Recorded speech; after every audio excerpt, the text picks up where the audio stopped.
ಏನು ನನ್ನ ನೋಡ್ತಿದ್ದೀರಾ? ಅಣ್ಣಂಗೆ ನೀನಂದ್ರೆ ಪ್ರಾಣ ಅಲ್ವೇನಮ್ಮ. ನಿನ್ ಮಾತಿಗೆ ಅಣ್ಣ ಯಾವತ್ತೂ ಇಲ್ಲ ಅಂತ ಹೇಳಿಲ್ಲ. ಈ ವಿಷಯನ ನೀನೇ ಅಣ್ಣನ ಹತ್ರ ಹೋಗಿ ಹೇಳಿದ್ರೆ ಚೆನ್ನಾಗಿರತ್ತೆ.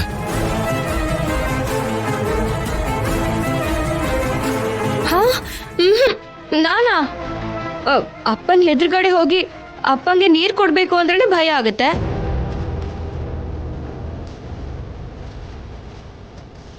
ಅಂಥದ್ರಲ್ಲಿ ಮದ್ವೆ ಬಗ್ಗೆ ನಾನ್ ಹೇಳ್ಬೇಕಾ? ನನ್ನಿಂದ ಆಗಲ್ಲ, ನನ್ ಬಿಟ್ಬಿಡಿ.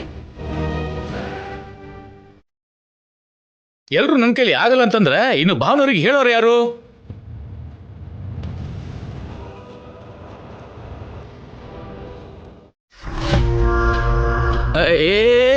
ಏನೆಲ್ಲ ಆಗ ನನ್ನ ನೋಡ್ತಿದೀರಾ? ಅಣ್ಣಯ್ಯ, ನಿಮ್ ಭಾವನವ್ರಿಗೆ ನಿಮ್ಮನ್ ಕಂಡ್ರೆ ತುಂಬಾ ಅಭಿಮಾನ ಇದೆ ಅಲ್ವಾ?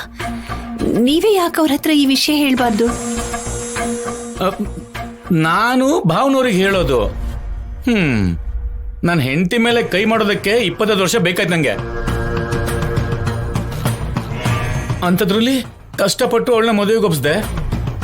ಭಾವನವ್ರು ಒಪ್ಪಿಸ್ಬೇಕು ಅಂದ್ರೆ ಅಯ್ಯಯ್ಯೋ, ಅದು ನನ್ನ ಕೈಲಿ ಆಗುವಂತ ಕೆಲಸ ಅಲ್ಲ ತಂಗಿಯಮ್ಮ.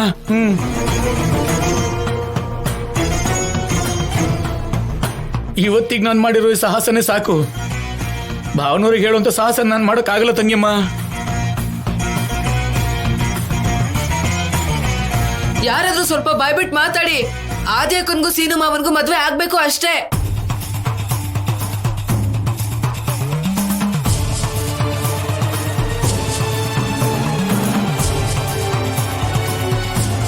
ಏನಾಯ್ತು?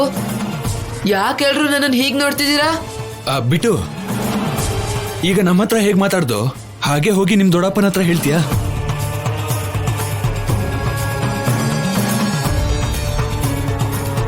ಹೌದು ಕಣೋ, ನೀನ್ ಚಿಕ್ಕವನಲ್ವಾ, ನೀನ್ ಹೇಳಿದ್ರೆ ಅಪ್ಪ ಕೇಳ್ತಾರೆ. ಏನು? ದೊಡ್ಡಪ್ಪನ ಹತ್ರ ನಾನು ಹೋಗಿ ಆದ್ಯಾಕನ್ಗೂ ಸೀನು ಮಾವನ್ಗೂ ಮದ್ವೆ ಆಗ್ಬೇಕು ಅಂತ ನಾನ್ ಹೇಳ್ಬೇಕಾ?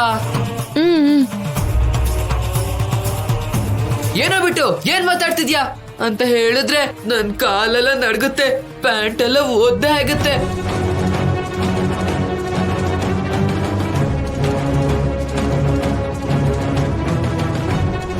ಅಂಥದ್ರಲ್ಲಿ ನಾನ್ ಹೋಗಿ ದೊಡ್ಡಪ್ಪನ ಮುಂದೆ ನಿಂತು ಮಾತಾಡ್ಬೇಕಾ? ನನ್ ಕೈಲಾಗಲ್ಲ, ನಿಮ್ ಕೈ ಮುಗಿತೀನಿ. ಅಯ್ಯೋ ರಾಮ, ಮುಹೂರ್ತ ಬೇರೆ ಹತ್ರ ಬರ್ತಾ ಇದೆ. ಇವ್ರ ಹತ್ರ ಹೋಗಿ ಯಾರು ಹೇಳೋದು?